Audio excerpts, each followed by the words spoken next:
तो आज की वीडियो का टॉपिक है डज गॉड एग्जिस्ट और नॉट। तो हाँ, करते हैं। कैसे करते हैं उसका प्रूफ हम लोग पूरे डिटेल में देखेंगे।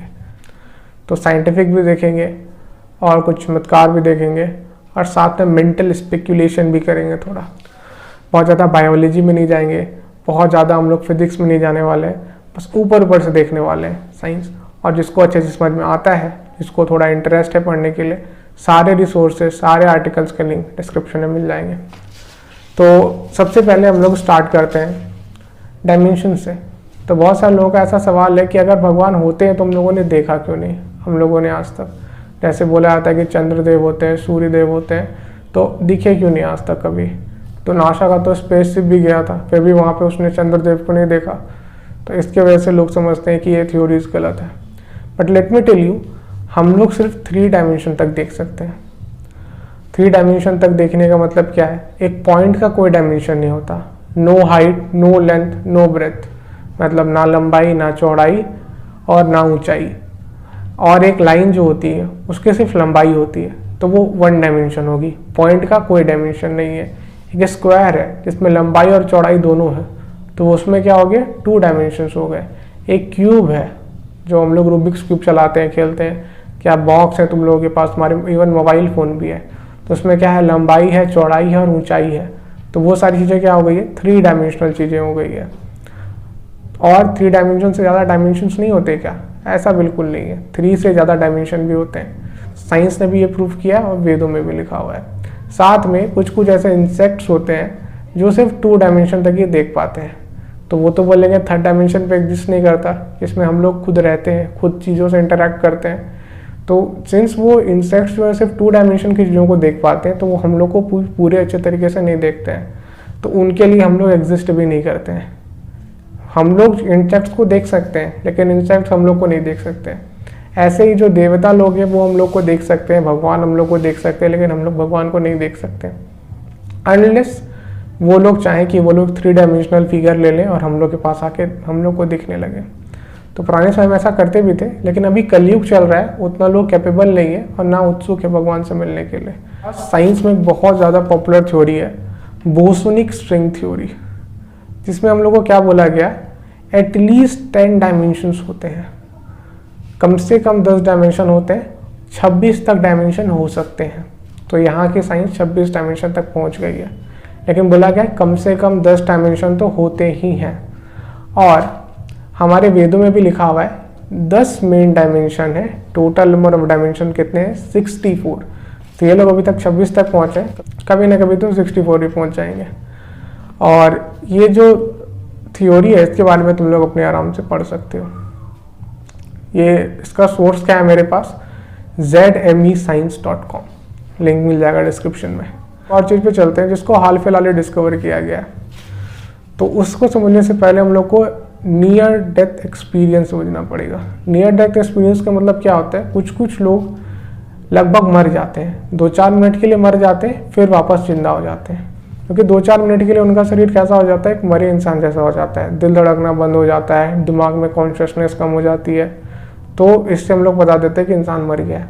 लेकिन 3-4 मिनट बाद वो खुद जिंदा हो जाते हैं। उसमें उन लोगों ने बताया कि जब वो मर रहे थे तो उनके सामने क्या आया, उनके लाइफ का एक रिप्ले चला, जिसमें उन्होंने लाइफ में जो जो इम्पोर्टेंट चीज़ें की, जो जो मेन इवेंट किए, जितने पाप किए, जितने पुण्य किए, जितने अपनी शादी की, तो वो उनका एक बहुत मेन इवेंट था। उनके बच्चे हुए तो वो बहुत मेन इवेंट था। तो वो सारे उनके आंखों के सामने से छल के उन्होंने देखा अपने आंखों के सामने इन सारी चीज़ों को दोबारा। तो यहाँ साइंस में जब कोई इंसान मर रहा होता है, वो डॉक्टर्स ने देखा कि उसके ब्रेन में बहुत ज़्यादा हलचल होना चालू हो जाती है, इलेक्ट्रिकल इम्पल्सेस फ्लो करना चालू हो जाते हैं और बहुत सारे वेव्स निकलना चालू हो जाते हैं। तो बोला गया जनरली इंसान के दिमाग में ऐसा तभी होता है जब वो सपना देख रहा होता है या फिर कुछ बहुत ज़्यादा सोच रहा होता है। तो इससे एक चीज़ तो क्लियर हो गई कि मरने के समय तुम लोग कुछ ना कुछ देख रहे होते हो, और क्या देख रहे होते हो वो तो नियर डेथ एक्सपीरियंस वालों ने बता ही दिया। और तुम लोग को डिस्प्ले भी हो रहा होगा उस आर्टिकल का एक पार्ट। ये जो आर्टिकल मैंने लिया हुआ है ये है ibsafoundation.org से, और हमारे वेदों और शास्त्र में भी लिखा हुआ है कि मरने के समय लाइफ की मेमोरी फ्लैश होती है। उसका कारण भी लिखा हुआ है, लेकिन उसमें हम लोग अभी नहीं जाते हैं। भाई थर्ड एक प्रूफ रहेगा जो बड़ा इजी प्रूफ है, फास्टिंग लोग करते हैं। और फास्टिंग से क्या बेनिफिट होता है, मैं ऊपर ऊपर बस खाली पढ़ दूंगा, एकदम थोड़ा थोड़ा एक्सप्लेन करूंगा।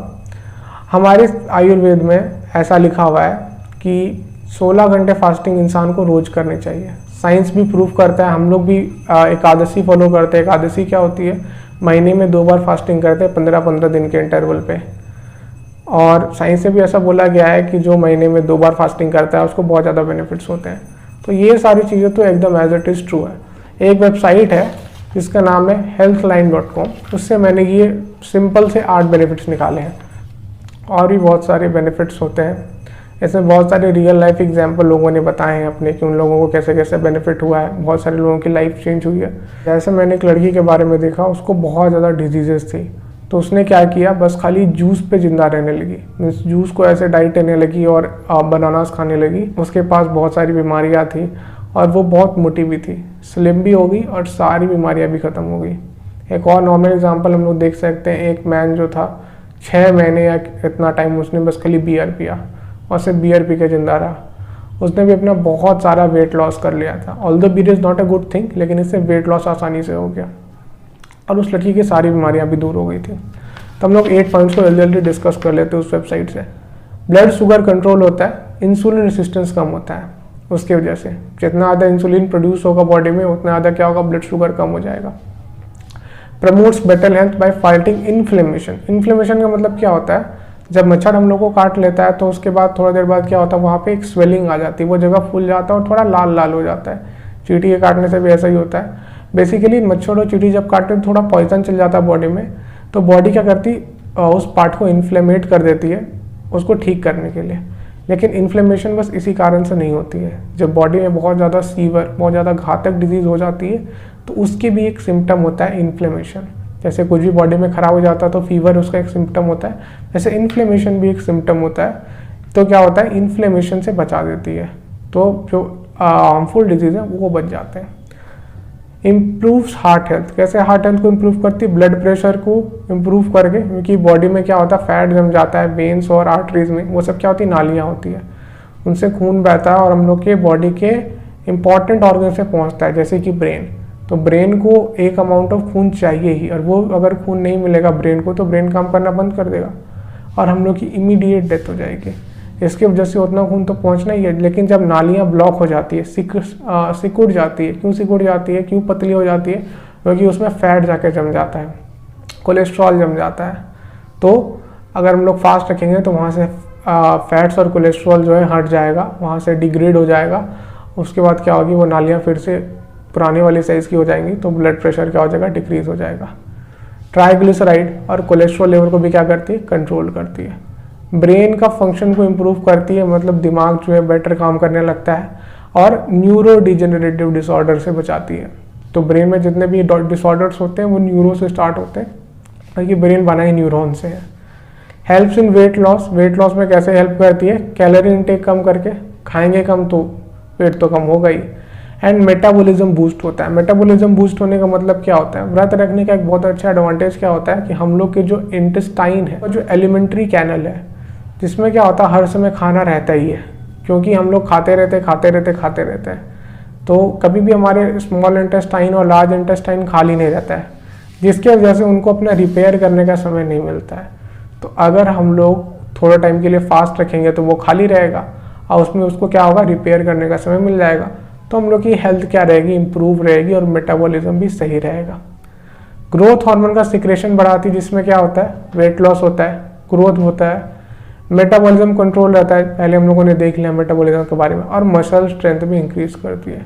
एक्सटेंड लॉन्जिविटी, तो इसमें क्या होता है, उम्र आपकी बढ़ जाती है, तो उम्र बढ़ाने के लिए भी फास्टिंग बेटर है। हेल्प्स इन कैंसर प्रिवेंशन, और साथ में जब कीमोथेरेपी होती है तो उसमें भी वो क्या करती है, सहायक होती है। अब चलते हैं कुछ वेदों की तरफ।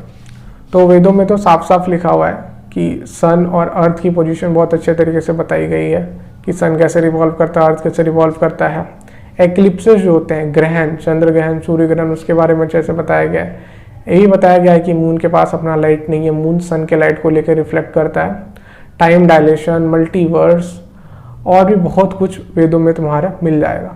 एक एक करके सब श्लोकों को देखना चालू करते हैं और अपना विश्वास जो है बढ़ाते हैं। So let's start. लोग सोचते हैं कि सोलर सिस्टम कुछ ऐसा दिखता होगा, लेकिन असल में ये झूठ है। तो सबसे पहले जान लेते हैं सोलर सिस्टम दिखता कैसे है। देखो ये हेलिकल पाथ फॉलो करता है, जैसे यहाँ दिख रहा है सन है और देखो सारे प्लैनेट्स अलग अलग तरीके से गोल गोल घूम रहे हैं। और सन भी गैलेक्सी के सेंटर में, जो हम लोग की गैलेक्सी का नाम है मिल्की वे, उसके सेंटर में ऐसे घूम रहा होता है। और सारे प्लैनेट भी ऊपर भी जा रहे होते हैं, साथ में सन के चारों तरफ घूम भी रहे होते हैं। तो एक और चीज़ जान लो कि इतना कॉम्प्लेक्स मूवमेंट हो रहा है, फिर भी कोई प्लैनेट टकरा नहीं रहे एक दूसरे में। जो पिछली वाली वीडियो थी वो भी उतनी ज़्यादा सही नहीं थी। असल में यहाँ पे सन भी थोड़ा आगे पीछे ऐसे मूव करता है। यहाँ पे तुम लोग को एक प्लस साइन दिख रहा होगा, वो क्या है, सेंटर स्पॉट है। मतलब वो बीच का स्पॉट है और तुमको दिख रहा होगा सन उसके चार आसपास घूम रहा है। सन उसके आसपास क्यों घूम रहा है? क्योंकि वो कंबाइंड सेंटर ऑफ मास है। दो प्लैनेट्स या फिर दो मासेस कहाँ घूमते हैं, किसके आसपास रिवॉल्व करते हैं? अपने कंबाइंड सेंटर ऑफ मास के आसपास रिवॉल्व करते हैं। ये वाली चीज़ फर्स्ट हम लोग को ऑब्जर्व हुई थी शायद सैटर्न या जुपिटर के साथ, क्योंकि उनका मास थोड़ा ज़्यादा है और डिस्टेंस थोड़ा ज़्यादा है। नहीं तो क्या होता था कि सेंटर ऑफ मास सन के बहुत सेंटर के पास ही पड़ जाता था, तो दिखता ही नहीं था कि सन रिवॉल्व कर भी रहा है या फिर नहीं। ये वीडियो मैंने यूरोपियन स्पेस एजेंसी की साइट से ली हुई है। तो अब देखते हैं कि वेदों में क्या लिखा हुआ है इसके रिगार्डिंग। ऋग्वेद 10.22.14। पृथ्वी के पास हाथ या पैर नहीं है, फिर भी ये आगे बढ़ते रहती है। जितने भी ऑब्जेक्ट हैं पृथ्वी के ऊपर, जितनी भी वस्तुएं हैं, वो भी इसके साथ साथ मूव करती है। कहाँ मूव करती है? सूर्य के चारों ओर। ये कैसे समझ सकते हैं हम लोग? जैसे हम ट्रेन मूव कर रही होती है और अगर हम लोग ट्रेन पर बैठेंगे तो हम लोग भी ट्रेन के साथ मूव करेंगे। सिमिलरली यहाँ पर भी लिखा हुआ है वैसे ही। ये एक बात तुम लोग माइंड में रखना कि ये सब किसी ऋषि मुनि ने नहीं बोला है, ये सब वेद की वाणी है। और वेद क्या है? भगवान की वाणी। तो डायरेक्ट भगवान बोल रहे हैं सारी चीज़ें। और ऋषि मुनि भी वेद को ही कोट करते थे। तो जो तुम समझते थे कि एंशिएंट ऋषि बहुत ज़्यादा इंटेलिजेंट थे, क्योंकि सिर्फ वो वेद ही पढ़ते थे। वेद का मतलब ही होता था नॉलेज, तो वेद को ही पढ़ते थे, वेद को ही कोट करते थे। इसलिए से तुम लोग को वैदिक मैथ्स मिल जाती होगी। बहुत सारे मैथमेटिशियंस है, बहुत सारे फिलोसोफर थे हम लोग के समय में, तो वो सब वेद ही पढ़ते थे। ओ इंद्रदेव, अपनी माइटी रेस को आगे रख के, जिसमें क्या क्या क्वालिटीज़ है? ग्रेविटेशन की क्वालिटीज़ है, इल्यूमिनेशन मतलब लाइट ऑन जब हो जाती है तो क्या हो जाता है? इल्यूमिनेट हो जाता है हर जगह, प्रकाश। तो इल्यूमिनेशन की क्वालिटी है, मोशन की क्वालिटी है। इसी से आप क्या करते हैं? पूरे एंटायर यूनिवर्स को क्या रखते हैं? ऑर्डर में रखते हैं। किसकी वजह से? आपके पावर ऑफ अट्रैक्शन की वजह से, आपके पावर ऑफ ग्रेविटेशन की वजह से। क्योंकि ग्रेविटी भी क्या है? अट्रैक्शन है। Attraction towards itself is known as gravity. Second में क्या लिखा हुआ है? ओ भगवान, आपने ये सन बनाया, आपके पास इनफाइनाइट एनर्जी है, आपके पास इनफाइनाइट पावर है, मतलब अनंत शक्तियाँ हैं। आप क्या किए? आप ही ने सन को अपहोल्ड करके रखा है, एक जगह पे स्थित करके रखा है। यहाँ पर अपहोल्ड का ये मतलब नहीं कि सन एक जगह पे है। वेदों में ये भी लिखा हुआ है कि सन मूव भी करता है। अपहोल्ड करने का यहाँ पे बेसिकली ये मतलब है कि सन नीचे नहीं गिर रहा है। मीन्स स्पेस है बहुत सारा, तो सन एक पोजीशन पे स्थित है। सन नीचे फॉल डाउन नहीं कर जा रहा, पृथ्वी नीचे गिर नहीं जा रही है। तो इसीलिए बोला जा रहा है upholding the sun in other spheres. Other sphere मतलब दूसरे जो प्लैनेट्स है, उसको यहाँ पे स्फीयर बोला गया है। स्फीयर, फुटबॉल का शेप क्या होता है? स्फेरिकल होता है, तो उसी को स्फीयर कहा जाता है। And render them steadfast by your power of attraction. तो यहाँ पे भी power of attraction, power of gravitation के बारे में मेंशन किया गया है कि पावर ऑफ ग्रेविटेशन की वजह से ही आप लोग क्या करते हैं? इसको मेंटेन करके रखते हैं। ये जो थर्ड नंबर पे तुम लोग श्लोक देख रहे हो, वो इतना ज़्यादा हैवी फिजिक्स डिपेंडेंट है। मीन्स इसको समझने के लिए बहुत ज़्यादा फिजिक्स आनी चाहिए किसी को भी। तो ये होता है वेद का कैलिबर, वेद का लेवल। इंसान वेद पढ़ के क्या ही समझ पाएगा? वेद पढ़ने के लिए बहुत ज़्यादा इंटेलिजेंस चाहिए होता है, और तुम लोग वेदों को नकारते हो। यजुर्वेद वाले श्लोक में क्या लिखा हुआ है कि सन अपने ऑर्बिट पे घूमता। ऑर्बिट क्या होता है? वो रास्ता। जैसे पृथ्वी सन के चारों तरफ घूमती है, तो वो रास्ता जो पृथ्वी लेती है सन के चारों तरफ घूमने के लिए, उसी को ऑर्बिट बोलते हैं। तो सन कौन से ऑर्बिट पे घूमता है? इसीलिए मैंने तुम्हें सेंटर ऑफ मास पहले बताया कि सेंटर ऑफ मास के चारों ओर ही दोनों बॉडीज घूमती है। और मैंने तुमको दिखाया सन भी गोल गोल घूम रहा है यूरोपियन स्पेस एजेंसी की वेबसाइट से। तो सन भी अपने ऑर्बिट पे घूमता है और अपने साथ साथ और मोर्टल बॉडीज़ को ले जाता है, जैसे अर्थ को ले जाता है। कैसे ले जाता है? फोर्स ऑफ अट्रैक्शन की वजह से। फोर्स ऑफ अट्रैक्शन क्या है? ग्रेविटी। तो ग्रेविटी की वजह से अपने आसपास अर्थ को भी घुमाता है और सन खुद भी ऑर्बिट में घूमता है। ऋग्वेद 1.35.9 में क्या लिखा हुआ है? सन अपना ऑर्बिट में घूमता तो है और अर्थ को भी उसमें क्या करके रखा है, होल्ड करके रखा है, मतलब अर्थ को भी अपनी ग्रेविटी के पावर से पकड़ के रखा है, उसको अर्थ को दूर जाने नहीं दिया है। और साथ में अदर हेवनली बॉडीज मतलब दूसरे ग्रह, और किस मैनर में, किस ढंग से, जैसे वो लोग एक दूसरे से क्या नहीं करते, कोलाइड नहीं करते, टकराते नहीं हैं। तो ये भी क्या है, इतने कॉम्प्लेक्स प्रोसीजर को कौन मेंटेन कर सकता है, सिर्फ भगवान मेंटेन कर सकते हैं। लास्ट में क्या लिखा हुआ है, Rigveda 1.164.13, sun moves in its own orbit which itself is moving. Sun अपने ऑर्बिट में मूव करता है, लेकिन वो ऑर्बिट भी क्या है, खुद ही मूव कर रहा है। कैसे, हम लोगों ने सबसे पहला वीडियो देखा था सन वाला, कि सन भी गैलेक्सी का जो सेंटर है उसके तरफ चक्कर लगाता है, कैसे, एक हेलिकल पाथ में, एक सीधा जैसे निकलता है। तो सन क्या कर रहा है, अप साइड मूव कर रहा है, किसी भी डायरेक्शन में मूव कर रहा है, तो साथ में साथ क्या चेंज हो रहा है, उसका ऑर्बिट भी चेंज हो रहा है, क्योंकि उसका ऑर्बिट क्या है, सर्कुलर नहीं है, हेलिकल स्ट्रक्चर का है। और यहाँ पे फिर से लिखा हुआ है, अर्थ और दूसरी बॉडीज उसके आसपास क्यों मूव करती है, उसके फोर्स ऑफ अट्रैक्शन की वजह से। और फोर्स ऑफ अट्रैक्शन सन का ज़्यादा क्यों है, ये भी लिखा हुआ है, ग्रेविटी सन में ज़्यादा क्यों है, क्योंकि उसका मास ज़्यादा है, सन क्या है, ज़्यादा हैवी है। अब मून के लाइट के बारे में क्या लिखा हुआ है ऋग्वेद में, द मूविंग मून, कैसा मून, जो मूव कर रहा है। तो यहाँ पे भी बताया गया कि मून भी क्या है, एक जगह पे स्थिर नहीं है, वो भी क्या कर रहा है, मूव कर रहा है अर्थ के चारों ओर। क्या करता है, रिसीव करता है, पाता है, क्या पाता है, लाइट, जो कहाँ से आ रही है, सन से आ रही है। तो मून भी किससे चमकता है, सनलाइट से चमकता है। मून ने शादी करने का सोचा, दिन और रात ने उसकी शादी अटेंड की, और सन ने मून को क्या गिफ्ट किया, खुद की बेटी, और उसकी बेटी का नाम क्या था, सन रे, मतलब सनशाइन। सूरज ने अपनी किरणें किसको दे दी, मून को दे दी। सो इससे क्या समझ में आया कि मून के पास क्या है, खुद की शाइन नहीं है, मून चमकता किससे है, सन की शाइन से चमकता है। अब सूर्य ग्रहण के बारे में देख लेते हैं। तो क्या लिखा हुआ है, सन जब तुम ब्लॉक हो जाते हो, मतलब तुम जब छिप जाते हो, किसके द्वारा छिप जाते हो, जिसको तुमने अपना खुद का लाइट दिया था। सन ने अपना खुद का लाइट किसको दिया था, मून को दिया था। तब क्या होता है, सूर्य ग्रहण हो जाता है। शिप और एयरप्लेन बनाने की साइंस भी स्वामी दयानंद जी ने ट्रांसलेट की थी वेदों से निकाल कर, उनकी बुक भी है, कोई चाहे तो पढ़ सकता है। और IISc ने बाद में एक स्टडी कंडक्ट की, जिससे पता चला कि उन्होंने जो मॉडल बनाया था वो सही था, और इससे शिप और एयरप्लेन्स बन सकते हैं। और जो पहला एयरप्लेन बना था स्वामी दयानंद जी की मृत्यु के 20 साल बाद बना था। और कहाँ से रेफरेंस लिया हुआ है, वो ऋग्वेद के यहाँ के रेफरेंस पढ़ सकते हैं। सारे श्लोक यहाँ पर नीचे मेंशन्ड है, जिनको ज़्यादा क्यूरियोसिटी है। बहुत फेमस मल्टीवर्स थ्योरी भी है, लेकिन अभी हम लोग देख ले रहे हैं टाइम डायलेशन के बारे में। ये भी बहुत फेमस हो गई थी इंसेप्शन मूवी के बाद। तो टाइम डायलेशन में क्या होता है कि अलग अलग प्लेनेट पे अलग अलग टाइम चलते हैं। तो ब्रह्मा जी का एक दिन में हम लोग के करोड़ों अरबों साल बीत जाते हैं। तो ये कहानी है रेवती के बारे में विष्णु पुराण से, जिसमें एक राजा होता है, रेवती उनकी बेटी का नाम है। तो उन लोगों ने कुछ कैंडिडेट सेलेक्ट किए शादी करने के लिए, लेकिन उनको कोई इतने काम का लगा नहीं, मतलब उसकी बेटी के लायक मिला नहीं। तो वो लोग जाते हैं ब्रह्मा जी के पास ब्रह्मलोक में, जिसको सत्यलोक भी बोलते हैं। पुराने लोग ये ट्रैवल कर सकते थे, क्योंकि वो लोग बहुत क्या थे, प्योरीफाइड थे। और पुराने लोग में सतयुग और त्रेता युग में जो लोग होते थे वो इजीली ट्रैवल कर पाते थे। तो ब्रह्मा जी के पास गए, ब्रह्मा जी क्या करने लगे, हंसने लगे। बोले कि अलग अलग प्लेनेट पे टाइम अलग अलग स्पीड से चलता है। तो ब्रह्मा जी का प्लेनेट पर टाइम बहुत ज़्यादा स्पीड से चलता है। तो ब्रह्मा जी के सिर्फ 100 साल में ही ये पूरा यूनिवर्स ख़त्म हो जाने वाला है। मतलब यूनिवर्स के स्टार्टिंग से लेके यूनिवर्स का एंड ब्रह्मा जी के 100 साल के बराबर है। तो ब्रह्मा जी ने जब उनको ये बताया तो बोला कि अभी तक 27 चतुर्युग बीत गए हैं।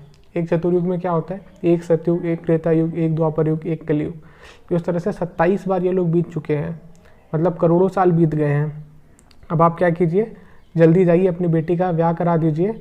आपका सारा संपत्ति वंपत्ति सबका नाश हो गया, क्योंकि आपका कोई नामो निशान बचा ही नहीं। तो जल्दी जाके अपने बेटे का शादी करा दीजिए, क्योंकि कलयुग नज़दीक है, उसके बाद बहुत ज़्यादा पाप पड़ने वाला है। तो इसी तरह से ब्रह्मा जी उनको बताए और भेज दिए। तो ये थी टाइम डायलेशन की स्टोरी। इंडिया में हर चीज़ के लिए प्राइमरी नॉलेज जो निकलता था वेदों से निकलता था। तो चाणक्य पंडित के बारे में तुम लोगों ने सुना होगा, बहुत अच्छे इकोनॉमिस्ट थे और पॉलिटिकल साइंस के एक्सपर्ट थे, राजनीतिक एक्सपर्ट। तो उन्होंने भी जितना भी लिखा होगा अपने चाणक्य नीति में, वो भी सब कहाँ से इंस्पायर्ड होगा, वेदों से ही होगा। तुम लोग को नेट पे बहुत सारे आर्टिकल्स मिल जाएंगे, एक मैंने यहाँ पे शो कर दिया है। अब हम लोग चलते हैं मिरेकल्स के पार्ट की तरफ। तो मिरेकल्स का पार्ट ज़्यादा इंपॉर्टेंट इसीलिए है क्योंकि थ्योरीज तो हम लोगों ने देख ली, लेकिन प्रैक्टिकल एप्लीकेशन जहाँ पे भगवान है उसका इफेक्ट दिख रहा है कि नहीं दिख रहा है वो ज़्यादा इंपॉर्टेंट है। एक शो आता है न्यूज़ 18 इंडिया में, आधी हकीकत आधा फसाना, उसके मैंने 2-3 एपिसोड्स देखे हैं। तो उसमें कुछ कुछ चीज़ें गलत भी साबित हो जाती है, लेकिन मैक्सिमम चीज़ें सही साबित होती है, जिससे हम लोग को गॉड के एग्जिस्टेंस का बहुत अच्छे तरीके से पता चलता है। मैं 1-2 इंसिडेंट बता देता हूँ। तो एक इंसिडेंट में क्या था, एक इंसान आता था पूजा करने के लिए, वो असल में इंसान नहीं था, कोई दूसरा ही क्रिएचर था। तो वो पूजा करने के आता था, एक फॉरेस्ट में एक मंदिर है शिव जी का वहाँ पे। तो मंदिर के फाटक, जब मंदिर का गेट बंद भी रहता था तो हर सुबह पुजारी जी खोलते थे मंदिर का फाटक, तो देखते थे वहाँ पे पूजा पहले से की हुई है, फूल वूल चढ़े हुए हैं, जल वल चढ़ा हुआ है। तो न्यूज़ 18 इंडिया ने क्या किया, सारे मंदिर में 2-3 कैमरास लगा दिए मंदिर के गर्भगृह के अंदर, मंदिर को अच्छे तरीके से ताले वाले से लॉक कर दिया, अपना ताला लेके गए थे वो लोग, मंदिर वाले पे यकीन नहीं था। उसके बाद मंदिर के चारों तरफ निगरानी करने लगे।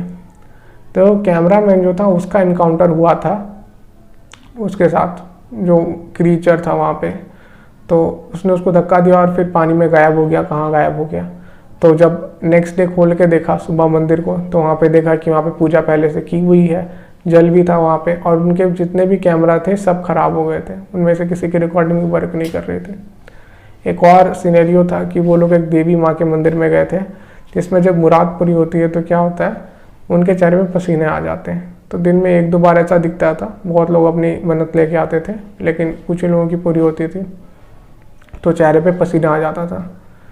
तो वो लोग गए, उन लोगों ने रिकॉर्ड भी किया, मैंने भी देखा था उसके वीडियो क्लिप में। तो एक साइंटिस्ट से जाके पूछा एक, तो लोग उसने क्या बोला कि कंडेंसेशन की वजह से हो सकता होगा। तो ये बिल्कुल गलत है। गलत क्यों है, देखते हैं। कंडेंसेशन क्या होता है, जब तुम लोगों फ्रीज वाले ठंडे पानी को एक स्टील के ग्लास या फिर एक वाटर ग्लास में या फिर एक ग्लास में डालते हो, कांच के ग्लास में, तो उसके बाहर में बहुत सारे वाटर के टाइनी ड्रॉपलेट्स जम जाते हैं, बहुत पतले पतले, बहुत छोटे छोटे छोटे छोटे।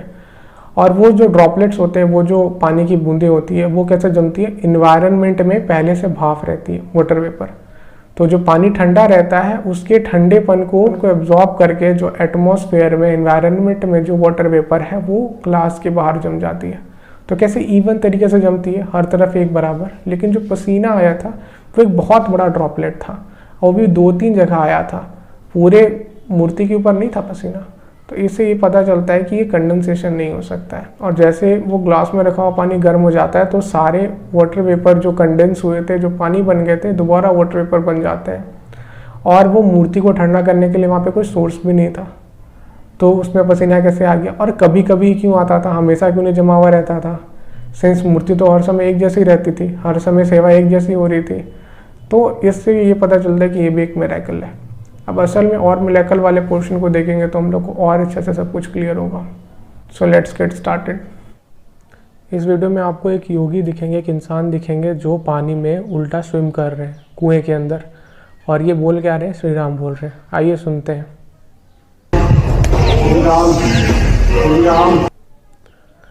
ऐसे कोई फ्लोट नहीं कर सकता पानी में जैसा यहाँ पे वो कर रहे हैं। मैंने भी समुद्र में किया हुआ है तो मुझे पता है। और कुएं के पानी में बाइंसी कम होती है, क्योंकि कुएं का पानी क्या होता है, कम डेंस होता है, कम गाढ़ा होता है।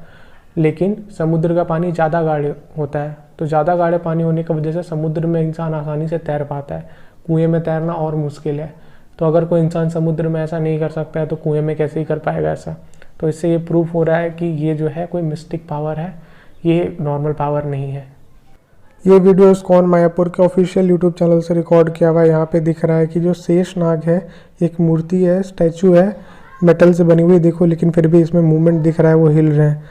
और ये इस्कॉन में रिकॉर्ड की हुई आरती है, इसका हमेशा लाइव स्ट्रीम चलते रहता है। तो कोई चाहे तो जाकर, यहाँ पे नीचे लिखा हुआ है 6 नवंबर को जो नरसिम्हा मंगल आरती है, वहाँ पर जाके कोई भी चेक कर सकता है उस वीडियो में, उस लाइव स्ट्रीम में। इस वाले पोर्शन में मैं कुछ एक्सप्लेन नहीं करने वाला हूँ, क्योंकि इसमें जो वीडियो में एक्सप्लेन किया गया है वो बहुत बेटर है, उसको एक्स्ट्रा एक्सप्लेनेशन की ज़रूरत नहीं है। दोस्तों, आज मैंने पावर ऑफ गॉड को एक्सपीरियंस किया। मैं नहा रहा होता हूँ संगम घाट पे, अचानक से पीछे आवाज़ आती है डोल की। मैं चढ़ के जाता हूँ ऊपर स्टेज पे और देखता हूँ काफ़ी सारे गाँव के श्रद्धालु अपने देवता को लेके आए हैं संगम घाट पे। लेकिन स्ट्रेंज तब लगता है जब देखता हूँ कि देवता स्वयं से खुद ही नाच रहे हैं। मुझे लगा कि जो श्रद्धालु पालकी पे अपने शोल्डर से उठा के रखे हैं वो नचा रहे हैं देवता को, लेकिन जब मैं स्लोमो करके देखता हूँ मुझे पता लगता है कि नहीं, जो फोर्स आ रहा है वो बीच में से आ रहा है और देवता खुद ही नाच रहे होते हैं। इस वीडियो में एक महिला दिख रही है जिसने अपना हाथ तेल में डाल दिया था उस कढ़ाई में जिसमें पूड़ियाँ चल रही थी और तेल को इधर उधर कर दिया। जैसे आपको दिख रहा है, अभी भी कढ़ाई में आपको पूड़ियाँ दिख रही होगी।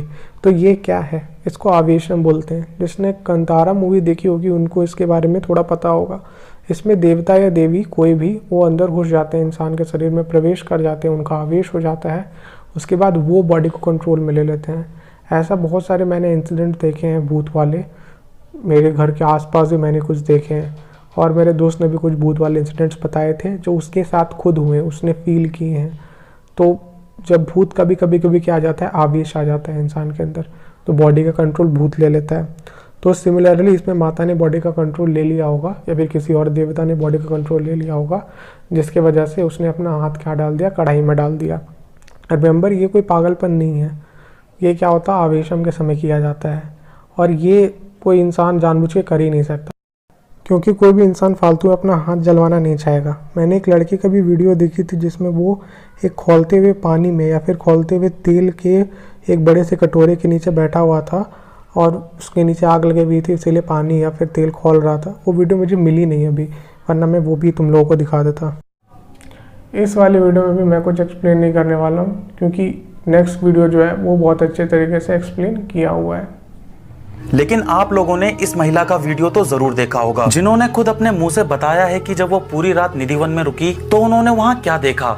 दोस्तों, इस महिला का नाम मीराबाई है और ये जम्मू कश्मीर की रहने वाली हैं। ये काफी समय से वृंदावन में ही रहती हैं। इन्होंने खुद बताया कि जब वो रात को निधिवन में रुकी थी तो उन्हें भगवान श्री कृष्ण ने साक्षात दर्शन दिए थे। रात के 2:30 बजे उन्होंने देखा कि सारे के सारे वृक्ष गोपियों में बदल गए हैं और भगवान श्री कृष्ण उनके साथ नृत्य कर रहे हैं। भगवान श्री कृष्ण ने उन्हें बताया कि मैं हर एक कण कण में मौजूद हूँ। दोस्तों, अब आप लोग इसे सच मानो या अंधविश्वास, ये मैं आपके ऊपर छोड़ता हूँ।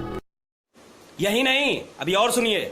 क्या हुआ जब एक लड़के ने निधिवन में कैमरा लगा दिया। ये बात है साल 2018 की, जब जलंधर के एक लड़के ने निधिवन में ये देखने के लिए कैमरा लगा दिया कि सच में भगवान श्री कृष्ण रात को अपनी गोपियों के साथ इस वन में आते हैं या नहीं। वो लड़का दिन में ही उस वन में जाकर छुप जाता है ताकि रात को जब श्री कृष्ण अपनी गोपियों के साथ आएंगे तो वो उनको लाइव देख पाएगा और अपने कैमरे में भी रिकॉर्ड कर देगा। वो लड़का देखता है जैसे जैसे रात होने लगती है वहाँ पे जितने भी पशु पक्षी और बंदर थे वो सारे के सारे उस वन से बाहर चले जाते हैं और जैसे ही रात हुई उसे बहुत तेज रोशनी दिखाई दी। वो लड़का हैरान था कि ये सब क्या हो रहा है। वो देखता है उस वन के पेड़ धीरे धीरे एक दूसरे के नजदीक आने लगते हैं। वो बहुत डर जाता है और अपनी आंखें बंद कर लेता है। वो सोचता है अगर मैं मर गया तो ये सब चीजें कैमरे में रिकॉर्ड हो जाएंगी, इसलिए मैं अपना कैमरा खोल देता हूँ। वो लड़का जैसे ही कैमरा खोलता है थोड़ी देर बाद वो बेहोश हो जाता है और जब उसे होश आता है तब तक 10 दिन बीत चुके होते हैं और वो लड़का निधिवन में नहीं अपने घर में होता है। यह देखकर वो लड़का बहुत रोता है और अपने घर वालों को सारी बात बता देता है और भगवान श्री कृष्ण से हाथ जोड़कर माफी मांगता है।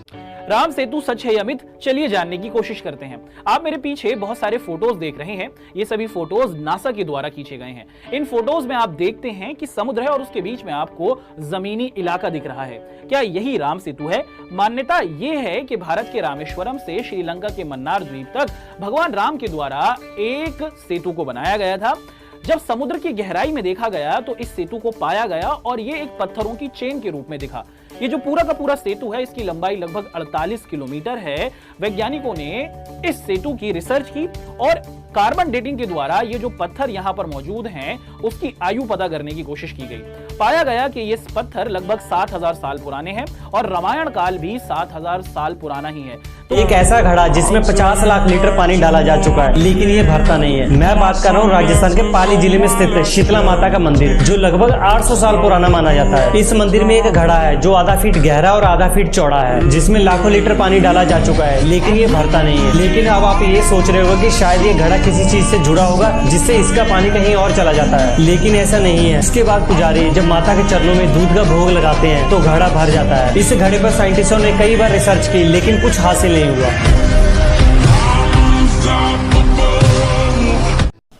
आग जलने के लिए 2 चीज़ों की आवश्यकता होती है, एक ऑक्सीजन और दूसरा फ्यूल मतलब ईंधन।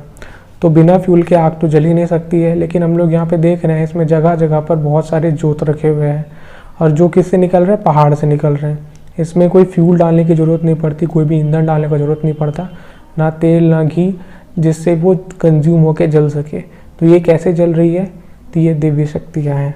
जगन्नाथपुरी से जुड़े ये 4 रहस्य जिसे वैज्ञानिक भी हैरान है। आइए जानते हैं। पहला, विपरीत दिशा में लहराता है मंदिर का झंडा। मंदिर पर स्थित झंडा हमेशा हवा की विपरीत दिशा में लहराता है। अब ऐसा क्यों है, ये रहस्य आज तक कोई नहीं जान पाया है। दूसरा, जगन्नाथपुरी मंदिर के ऊपरी हिस्से में 8 धातुओं से बना एक चक्र लगा है। इसे नील चक्र कहा जाता है। मान्यता है कि ये चक्र मंदिर के ऊपर से उड़ने वाले हवाई जहाजों में रुकावट पैदा करता है, इसीलिए इस मंदिर के ऊपर से कोई भी विमान और पक्षी नहीं उड़ पाते हैं। तीसरा, मंदिर के शिखर में लगा हुआ सुदर्शन चक्र को लेकर कहते हैं कि उसे किसी भी दिशा में देखने पर चक्र का मुंह हमेशा आपकी तरफ ही दिखता है। इसके अलावा मंदिर के शिखर की छाया भी हमेशा अदृश्य ही रहती है, उसे जमीन पर कभी कोई नहीं देख पाता। चौथा, इस मंदिर का डिजाइन ही कुछ इस तरह से किया गया है कि समुद्र पास होने के बावजूद भी इसकी लहरों की आवाजें सुनाई नहीं देती हैं, वहीं मंदिर के बाहर स्पष्ट सुनाई देती हैं।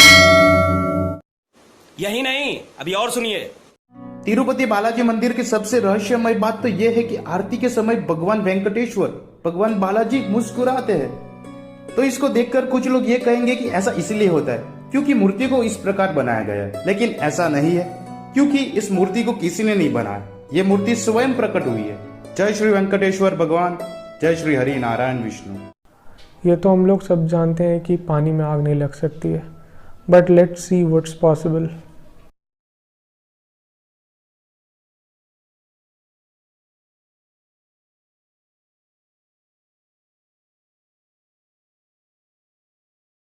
अब बात कर लेते हैं थोड़े भगवान के भक्तों के बारे में।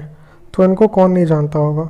इनका नाम है धीरेन्द्र शास्त्री, जो बागेश्वर धाम में बैठक लगाते हैं। इनके बारे में बहुत सारी वीडियोस, बहुत सारी कवरेज आपने बहुत सारे न्यूज़ चैनल्स पे देख ली होगी। आज तक कोई इन्हें झूठा गलत साबित नहीं कर पाया है, बल्कि जो भी जांच करने गए हैं वो खुद इनका चमत्कार देख के आ चुके हैं। तो ये तो बिल्कुल गलत हो ही नहीं सकते हैं। बहुत सारे लोग हिंदू धर्म के क्या, मुस्लिम धर्म, सिख धर्म, ईसाई धर्म से भी लोग जाते हैं इनको सुनने के लिए, और इन्होंने बहुत सारे लोगों का धर्म परिवर्तन भी करवा दिया है, वापस उन लोगों को हिंदू धर्म में ले आए हैं। अब एक दूसरे संत की बात कर लेते हैं, जो है इनके गुरुजी। इनके बारे में जितना कहा जाए उतना कम है। बहुत ज़्यादा शक्तिशाली, बहुत ज़्यादा चमत्कारी गुरु हैं ये। इनके जीवनी के ऊपर पूरा आर्टिकल लिंक में डिस्क्रिप्शन है, उसमें मिल जाएगा।